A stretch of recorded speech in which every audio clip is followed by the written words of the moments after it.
कहानियाँ कहानियाँ सिर्फ सुनने के लिए नहीं होती।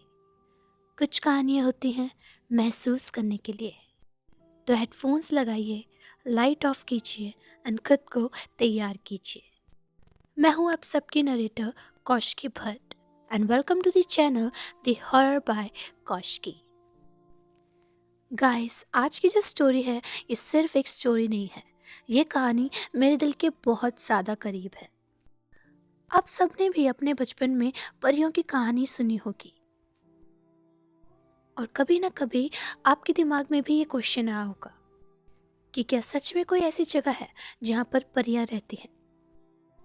लेकिन क्या हो अगर मैं आपको ये बताऊं कि इंडिया में सच में ऐसी जगह एग्जिस्ट करती है और यहाँ पर सिर्फ एक परी नहीं बल्कि 9 परियां रहती हैं और इस जगह का नाम है खैत पर्वत।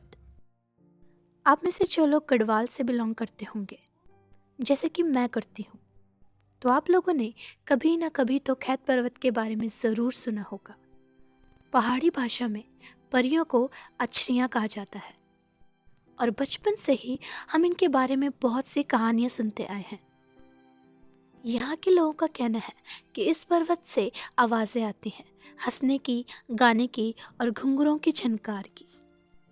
और आज मैं आप लोगों को सुनाने वाली हूँ एक ऐसी कहानी जो पूरे के पूरे उत्तराखंड गढ़वाल में द मोस्ट फेमस स्टोरी से जाना जाता है।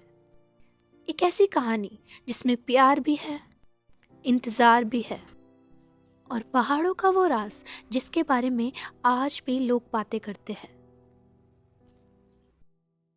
लेकिन ये कहानी सुनने से पहले आपको खैत पर्वत के बारे में जानना होगा। ये जगह उत्तराखंड के ऋषिकेश से 133 किलोमीटर दूर है। यहाँ जाने के लिए आपको गढ़वाल जिले से बाय रोड सफ़र करना पड़ेगा और कुछ दूर पैदल भी सफ़र करना पड़ता है, जिसके बाद आप पहुँच जाते हैं परियों के देश में, जिसको हम खैत पर्वत भी बोलते हैं। खैत पर्वत अपने में ही एक बहुत ही ज़्यादा खूबसूरत जगह है, लेकिन ये खूबसूरत होने के साथ साथ काफ़ी ज़्यादा मिस्टीरियस भी माना जाता है। आप यहाँ जब भी जाओगे आपको हमेशा से ही हरियाली देखने को मिलेगी। इससे कोई भी फर्क नहीं पड़ता कि कौन सा सीज़न है, कैसा मौसम है, इस पर्वत पर आपको हमेशा ही हरियाली देखने को मिलेगी। यहाँ पर आने के बाद आपको पेड़ों पे फ्रूट्स मिलेंगे।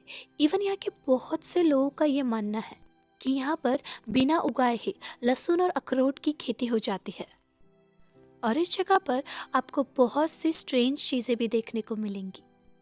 खैत पर्वत में आपको बहुत से ऐसे फूल भी मिलेंगे जो सिर्फ और सिर्फ यहीं पर उगते हैं और यहीं पर पाए जाते हैं। और अगर आप उनको वहाँ से निकाल कर कहीं और लगाने की कोशिश करोगे तो वो फूल खैत पर्वत की मिट्टी से निकलते ही कहीं और लगाने से मुरझा जाते हैं। इतना ही नहीं, यहाँ पर एक ऐसी गुफा भी है जिसका कोई भी एंडिंग पॉइंट नहीं है और आज तक ये कोई भी नहीं जान पाया कि वो गुफा आखिर जाती कहाँ पर है और वो कहाँ पर ख़त्म होती है। उस पूरी गुफा में अंदर सांपों की नक्काशी भी करी गई है। इवन इस जगह को लॉर्ड शिवा की कहानियों से भी जोड़ा जाता है। ये सारी की सारी चीज़ें इस जगह को बहुत ही ज़्यादा मिस्टीरियस तो बनाती हैं, लेकिन उससे ज़्यादा जो चीज़ इसको सबसे ज़्यादा अट्रैक्टिव बनाती है वो है यहाँ पर परियों का दिखना। लेकिन इन परियों की हिस्ट्री क्या है, थोड़ा मैं आपको इसके बारे में भी बताना चाहूँगी। पुरानी कहानियों के अकॉर्डिंग टिहरी गांव के राजा आशा रावत वो कुछ समय के लिए इस जगह पर रुकने के लिए आए थे। यहाँ पर आकर वो एक दीपा पवार नाम की लेडी के घर पर रुकते हैं और वो लोग राजा का बहुत अच्छे से स्वागत करते हैं और इसके साथ साथ वो उनकी बहुत अच्छे से खातिरदारी भी करते हैं। उसके बाद दीपा ने जब राजा से पूछा कि उनका वहाँ आने का रीज़न क्या है, तो वो बताते हैं कि उनको दीपा की छोटी बहन देवा से शादी करनी है। ये बात सुनने के बाद दीपा और उसकी छोटी बहन के साथ साथ पूरा गांव बहुत ही ज़्यादा खुश हो जाता है और कुछ वक्त बाद राजा ने देवा से शादी कर ली और इसके बाद देखते ही देखते देवा टिहरी गढ़वाल की रानी बन चुकी थी।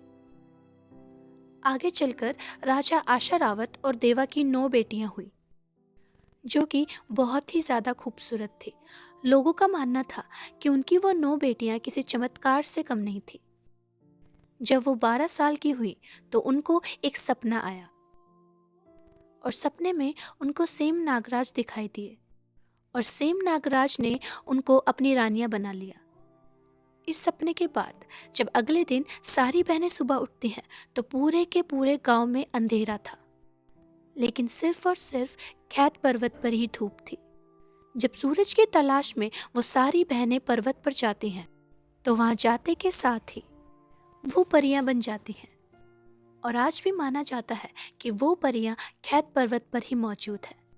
इसलिए आज भी लोगों का कहना है कि खैत पर्वत पर 9 परियां रहती हैं, जो कि उस पर्वत की रक्षा करती हैं और साथ में आसपास के गांव की भी रक्षा करती हैं।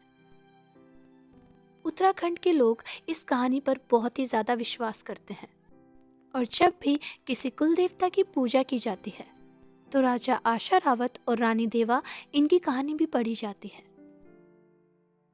यहाँ पर बहुत से लोगों ने ये दावा किया है कि उनको यहाँ पर कई बार परियां नजर आ चुकी हैं। लोगों का कहना है कि ये परियां बहुत ही मधुर आवाज या संगीत या खुशबू से अट्रैक्ट हो जाती हैं। इतना ही नहीं, ये परियां जो अनमैरिड आदमी होते हैं, जो देखने में काफ़ी अच्छे होते हैं, ये परियां उनसे भी काफ़ी जल्दी अट्रैक्ट हो जाती हैं। और अगर एक बार ये आपसे अट्रैक्ट हो गई तो ये आपको अपने साथ भी लेकर जा सकती हैं। इसी से जुड़ी एक बहुत ही फेमस कहानी है जो कि एक लड़के की है जिसका नाम जीतू था। जीतू बागोडी गांव से बिलोंग करता था। उसके परिवार में वो, उसका छोटा भाई और उसके माँ बाप और उसकी एक छोटी बहन थी जिसकी अब शादी हो चुकी थी। जब भी उनके फसल की रुपाई का वक्त आता तो वो लोग पंडित जी से एक अच्छा वक्त पूछते। वो लोग एक ऐसा टाइम पूछते जब वो अपनी फसल की रुपाई कर सकते हैं।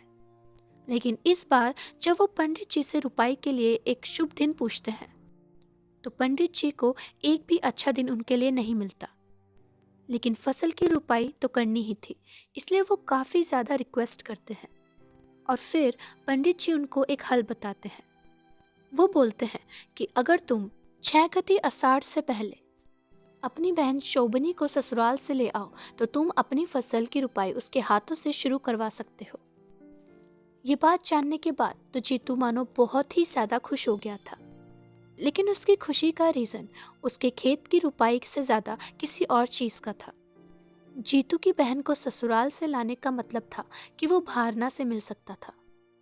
भारना को जीतू बहुत ही ज़्यादा प्यार करता था, इसीलिए जीतू डिसाइड करता है कि वो शोभनी को लेने जाएगा। लेकिन जिस दिन जीतू शोभनी को लेने जाता है तो उसके जाने से पहले उसके साथ काफ़ी ज़्यादा अपशगुन भी होते हैं। जैसे कि जब वो अपने घर से निकल रहा था तो उनकी बकरी ने छींक दिया था और उनके अकॉर्डिंग ये बहुत ही बड़ा साइन होता है बैड लक का। और इसके बाद जीतू की माँ उसको मना करती है कि वो उस दिन शोभनी को लेने ना जाए। जीतू की बहन का ससुराल रतनाल में था, लेकिन जीतू किसी भी हालत में भारना से मिलना चाहता था, तो वो अपनी माँ की बातों को अनसुना कर देता है और अपनी बहन को लेने वो चला जाता है। जाते वक्त जीतू अपने साथ अपनी बांसुरी भी लेकर जाता है। जीतू को बांसुरी बजाने का बहुत ही ज़्यादा शौक था। जीतू के गांव से रतनाल का सफ़र बहुत ही ज़्यादा लंबा था और सफ़र करते करते फाइनली जीतू खैत पर्वत पर पहुंचता है। वहां जाने के बाद जीतू जब वहां की खूबसूरती को देखता है तो वो बहुत ही ज़्यादा खुश हो जाता है। एक पल तो उसको ऐसा महसूस होता है जैसे कि वो जन्नत में आ गया हो। खैत पर्वत उसको किसी स्वर्ग से कम नहीं लग रहा था।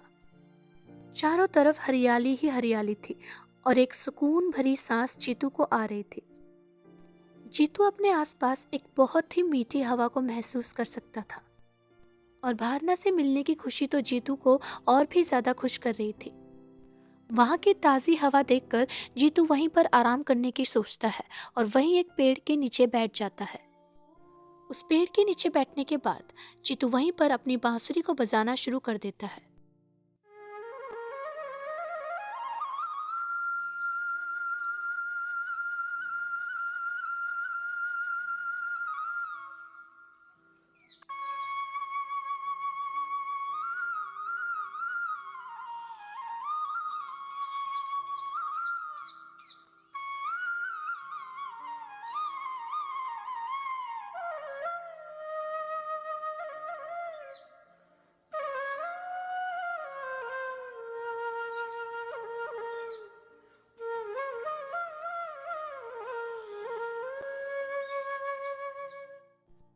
बांसुरी बजाते वक्त जीतू को कोई भी होश नहीं रहता और ना उसे वक्त का पता चलता है।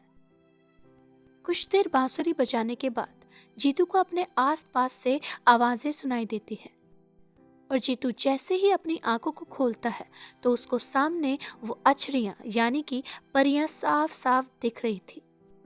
जीतू की बांसुरी की आवाज इतनी ज्यादा मधुर थी कि वो परियां वहां पर आकर उस बांसुरी की धुन में झूमने लगती हैं। ये देखने के बाद जीतू वहीं पर रुक जाता है और अपने सामने वो उन परियों को देखता है। जीतू तो मानो सोच में पड़ जाता है क्योंकि उसने भी उन परियों के बारे में सिर्फ और सिर्फ कहानियां ही सुनी थी, लेकिन वो आज उसके सामने खड़ी थी। जीतू कुछ भी और सोच पाता, इतने में वो परियां जीतू को अपने साथ चलने के लिए बोलती हैं। जीतू को इस वक्त तक अपनी माँ की एक बात याद आती है। जीतू की माँ ने कहा था कि अगर तुम कभी भी मुसीबत में फंस जाओ तो अपने कुल देवता को याद करना, और जीतू सीधा सीधा अपने कुल देवता को याद करने लगता है। लेकिन उसका कोई भी फायदा नहीं हो रहा था। वो परियां जीतू को अपने साथ ले जाने के लिए और भी ज्यादा जबरदस्ती करने लगती हैं और आखिर में जीतू को उनकी बात माननी पड़ती है। लेकिन जीतू के अभी बहुत ही ज्यादा काम बाकी थे। उसके ऊपर कुछ जिम्मेदारियां थी जिनकी वजह से जीतू कुछ दिनों का वक्त उन परियों से मांगता है। वो उन परियों से कहता है कि वो उसे उस दिन ना ले जाकर 6 गति आषाढ़ के दिन लेकर चले जाए। जीतू को उस वक्त अपने मन में उसकी बंजर जमीन नजर आ रही थी जहां पर उसको अपनी बहन से रुपाई करवानी थी, और तो और उसको भारना को भी बताना था कि वो उसको कितना ज्यादा प्यार करता है, और साथ साथ में उसको उसकी माँ की बातें भी याद आ रही थी जब उन्होंने उसे इतने ज्यादा अपशगुन होने के बाद आने के लिए मना किया था। जीतू की बातें सुनकर वो परियां उसकी बात मान लेती हैं और वो वहां से चली जाती है। जीतू वहां से उठता है और एक भारी मन के साथ वो रतनाल पहुंचता है। भारना को देखने के बाद जीतू नहीं समझ पा रहा था कि वो उसे क्या बोले, लेकिन वो सब कुछ भारना को सच सच बता देता है और कुछ वक्त उसके साथ बिताने के बाद वो अपनी बहन शोभनी को लेकर अपने गांव वापस आ जाता है। कुछ वक्त बाद 6 गति आषाढ़ का दिन भी आ जाता है। पूरे गांव वाले फसल की रुपाई के लिए तैयार हो जाते हैं और इसके बाद जीतू की बहन शोभनी फसल की रुपाई की शुरुआत करती है और उसके बाद जीतू भी फसल लगाना शुरू कर देता है। लेकिन फिर देखते ही देखते शर्त के चलते वहां पर वो 9 परियां आ जाती हैं और जीतू को वो अपने साथ लेकर चली जाती हैं। जीतू के जाने के बाद उसका परिवार काफी ज्यादा परेशानियों को झेलता है, लेकिन जीतू जाने के बाद भी अपने परिवार का ध्यान रखना नहीं छोड़ता। जब भी उसके परिवार या गांव वालों पर कोई भी मुसीबत आती तो जीतू उनकी मदद करता था, और यही देखने के बाद बागोड़ी के राजा ने ऐलान कर दिया कि आज के बाद जीतू को एक देवता के सम्मान पूजा जाएगा, और आज भी वहां पर जीतू के गाने गाए जाते हैं और साथ में उनको पूजा जाता है। वो परियां जीतू को अपने साथ कहाँ लेकर गई ये आज तक कोई नहीं जानता, लेकिन जीतू को अपने साथ लेकर जाने का उनका कोई भी गलत मतलब नहीं था। वो बस जीतू जैसे एक साफ मन के इंसान को अपने साथ रखना चाहती थी और उसकी बांसुरी से वो बहुत ही ज्यादा प्रसन्न हो चुकी थी।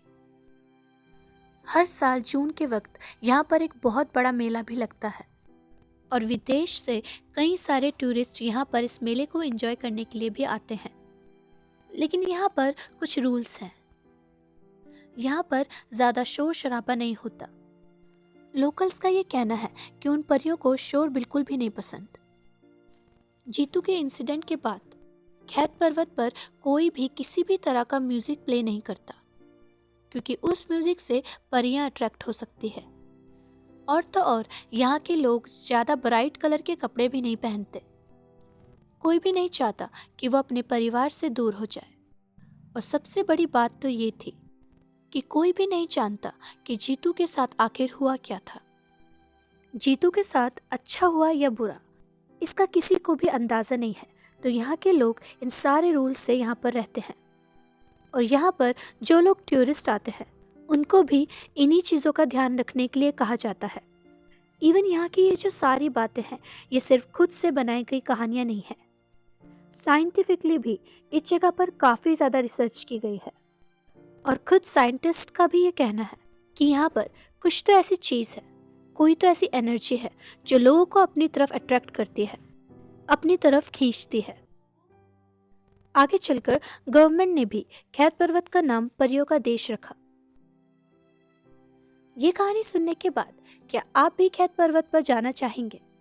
क्योंकि आपको परियां दिखे या ना दिखे, क्योंकि यहाँ की खूबसूरती के बीच रहना आपको किसी परियों के देश से कम तो नहीं लगने वाला है।